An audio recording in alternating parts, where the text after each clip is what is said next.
जिल्हा परिषद आणि पंचायत समितीच्या निवडणुकीत पुरंदरमध्ये महायुतीतील भाजप, शिवसेना आणि राष्ट्रवादी काँग्रेस अजित पवार या मित्र पक्षांमध्ये संघर्ष पेटलाय। नमस्कार, मी अश्विनी सातोडोके, तुम्ही पाहताय आसपास। राज्याचे उपमुख्यमंत्री अजित पवार, त्याचबरोबर पुरंदरच्या शिंदेंच्या शिवसेनेचे आमदार विजय शिवतारे आणि भाजपमध्ये प्रवेश केलेले काँग्रेसचे माजी आमदार संजय जगताप हे पारंपरिक राजकीय प्रतिस्पर्धी या निवडणुकीच्या निमित्तानं पुन्हा एकदा समोरासमोर आलेत आणि त्यामुळेच पुरंदर तालुक्यामध्ये मित्र पक्षांमध्ये संघर्ष पेटल्याचं चित्र निर्माण झाले।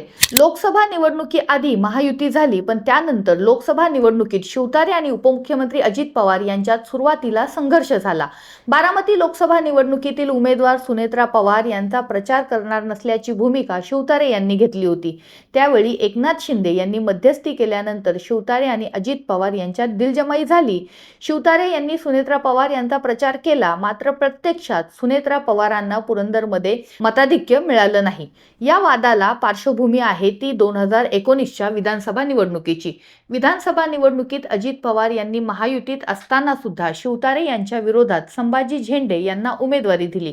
शिवतारे यांच्या विरोधात काँग्रेसकडून माजी आमदार संजय जगताप हे उमेदवार होते। 2019च्या या निवडणुकीत जगताप यांनी शिवतारेंचा पराभव केला। त्यावेळी शिवतारे यांच्या पराभवासाठी अजित पवार यांनी ताकद लावली। तू कसा निवडून येतो तेच मी बघतो, असं जाहीर आव्हान अजित पवारांनी शिवतारेंना दिलं होतं।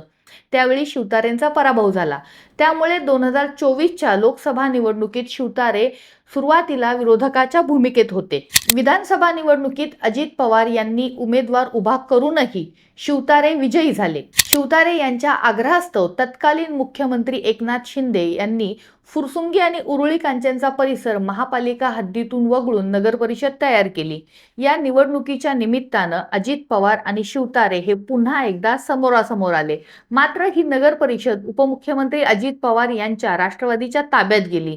आता जिल्हा परिषद आणि पंचायत समितीच्या निवडणुकीमध्ये अजित पवार आणि शिवतारे यांच्यात लढत असल्याने दोघांमध्ये संघर्ष पेटणार असल्याची शक्यता निर्माण झाली आहे। या निवडणुकीत दोन्ही राष्ट्रवादींनी एकत्र निवडणूक लढवण्याचा निर्णय घेतलाय। त्यामुळे अजित पवार आणि शिवतारे हे पुन्हा एकदा आमने सामने येणार आहेत। जिल्हा परिषद आणि पंचायत समितीच्या निवडणुकीत भाजप, शिवसेना या पक्षाने युती करण्याबाबत प्राथमिक चर्चा झाली। मात्र पुणे महानगरपालिकेप्रमाणे भाजपनं ऐनवेळी युती न करण्याबाबत स्वबळावर निवडणूक लढण्याचा निर्णय घेतला। काँग्रेसचे माजी आमदार संजय जगताप हे आता भाजपमध्ये आहेत। त्यामुळे शिवतारे आणि जगताप या राजकीय हाडवैर असलेल्या दोघांमध्ये विधानसभा निवडणुकीनंतर पुन्हा एकदा समोरासमोर लढत होणार आहे। आता या वादाचा फायदा नेमका कोणाला होणार? पुरंदरमध्ये अजित पवार, शिवतारे आणि जगताप या महायुतीतील मित्रपक्षांच्या 3 नेत्यांमध्ये संघर्षाची ठिणगी पडली आहे। शिवतारे हे नगर परिषदेतील पराभवाचा वचपा काढण्याच्या तयारीत आहेत, तर जगताप शिवतारे यांनी विधानसभेत केलेल्या पराभवाचे उत्ते काढण्यासाठी सरसावलेत। अजित पवार हे दोघांमधील राजकीय वैराचा फायदा घेण्याच्या तयारीत आहेत। त्यामुळे पुरंदरमध्ये महायुतीतील या 3ही मित्रपक्षांमध्ये संघर्ष पेटल्याचं दिसून येते। आता या संघर्षामध्ये नेमका फायदा कोणाचा होणार याकडे सगळ्यांचं लक्ष लागलेलं आहे। धन्यवाद।